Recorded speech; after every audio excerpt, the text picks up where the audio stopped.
അല്ലാഹുവേ നീ പരിപൂർണ സംരക്ഷണം നൽകണേ അല്ലാ. എല്ലാവരും രണ്ട് കൈ ഉയർത്തിയിട്ട് ആമീൻ പറയും. അല്ലാഹുവേ നീ സംരക്ഷണം നൽകണേ അല്ലാ. ഫലസ്തീന മക്കൾക്ക് സംരക്ഷണം നൽകണേ അല്ലാ. വിപത്തുകളിൽ നിന്ന് സലാമത്ത് കൊടുക്കണേ അല്ലാ. കാലുപത്തുകളിൽ നിന്ന് കാവൽ കൊടുക്കണേ അല്ലാ. ഇസ്രായേലി ഭീകരനെ നീ പാഠം പഠിപ്പിക്കണേ അല്ലാ. അവരുടെ ശത്രുത നിന്നിലേക്ക് ഏൽപ്പിക്കുന്ന അല്ലാ.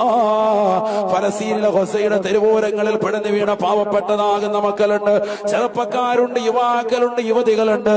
അവർക്ക് നീ ശുഹദാക്കളുടെ പ്രതിഫലം കൊടുക്കണേ അല്ലാ. ശുഹദാക്കളുടെ പ്രതിഫലം കൊടുക്കണേ അല്ലാ.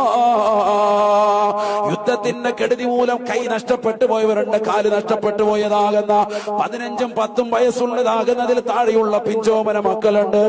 അല്ലാഹുവേ ക്ഷമ കൊടുക്കണേ അല്ലാ. ഖൈറായ ജീവിതം കൊടുക്കണേ അല്ലാ.